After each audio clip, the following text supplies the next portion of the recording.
யாராச்சும் வந்து ஏன் மும்தாஸ் இன்னும் கல்யாணமே பண்ணிக்க போறோம் அப்படின்னு கேட்டா உங்களோட ஆன்சர் யாராவது இருந்தா சொல்லுங்க அப்படி சொல்லிடுவீங்களா? வாட் எல்ஸ் கேன் ஐ சே? என்ன பார்த்துட்டே ஓடிடுவாங்க. சில விஷயம் I'll share something with you. பாம்பேல I am like one free bird. ஊரே சுத்திட்டு இருப்ப தனியா. தமிழ்ல பேசினேன் நான் கிட்ட பாம்பேல டாக்ஸில.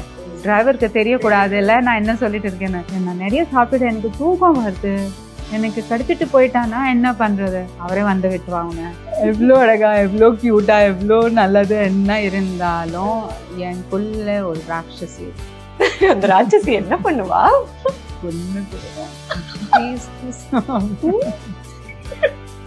என்ன பண்ணா அப்படி? I am two extremes. You will not find a sweeter person than me.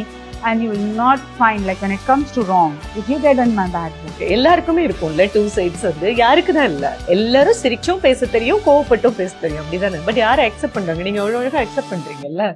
உண்மை. ஆக்சுவலி கியூரியஸா இருக்கு, இப்படி ஸ்வீட்டா பேசும்போது நிறைய ப்ரொபோசல்ஸ் வந்திருக்கும்ல, வரும்ல, உங்களை இம்ப்ரெஸ் பண்ண என்னங்க பண்ணணும் அப்படின்னு கேக்குற மாதிரி. அதுவா? You have to be a doctor, you have to be an excellent nurse. Because I'm a patient. Mumtaz ma'am அப்படிங்கும்போது இப்ப அப்படியே பயங்கரமான ஒரு டிரான்ஸ்பர்மேஷன் இல்லையா? ஒரு கடவுளை தேடுறோம் அப்படிங்கிற ஒரு விஷயம் மும்தாஸ்குள்ள எப்போ வந்தது? 20 வயசா, 30 வயசா, 40 வயசா அப்படின்னா எப்ப சொல்லுவீங்க? ஐ திங்க் குழந்தை டைம்ல இருந்தது. நடுவுல அப்படி இப்படி லெஃப்ட் ரைட் அதிகமா எடுத்துட்டேன். இப்போ யூட்டர்ன் எடுத்துட்டு Allah has brought me back to his straight path. Better late than never. நம்ம ப்ராஃபெட் ஸல்லல்லாஹு அலைஹி வஸல்லம், முஹம்மது ஸல்லல்லாஹு அலைஹி வஸல்லம் அவங்களோட லைஃப் ஸ்டோரி அதை படிச்சு அது ஒரு கிராஜுவல் பில்டப் ஆயிருந்தது. இன்னும் எனக்கு அந்த ஃபுல் நாலேஜ் இல்ல. once the message has reached you, அந்த ஜர்னி ஈஸி ஆயிடும் இன்ஷால்லா. அந்த மெசேஜ் ஸ்லோலி எனக்கு வந்து சேரிடுச்சு, இன்னும் சேரிட்டு இருக்கு. இன்னும் நான் உங்களை பத்தி படிச்சுட்டு இருக்கேன், இன்னும் கத்துட்டு இருக்கேன் நிறைய விஷயம். 2.5 hours non-stop screaming and crying. I'm not able to stop and it's hurting. நான் அதை ஸ்டாப் பண்ண முடியல.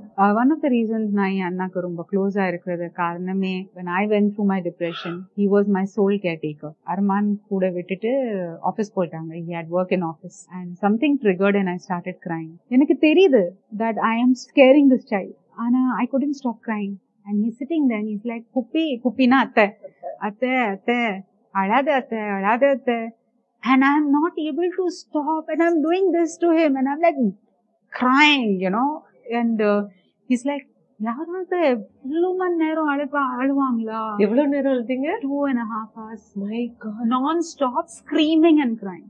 2.5 மணி நேரமா? It's very long time and it's hurting. நான் அதை ஸ்டாப் பண்ண முடியல. I'm screaming and crying.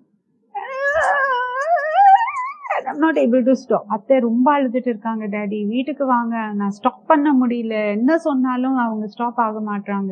He's kissing me, he's doing like this to me. தண்ணி எடுத்துட்டு வராரு, அத்தை தண்ணி குடி, என்ன பண்ணாலும் I want to but I'm not able to. If not for anybody in this world, for him நான் அதை பண்ண முடியும். பட் அந்த டைம் நான் அதை பண்ண முடியும்.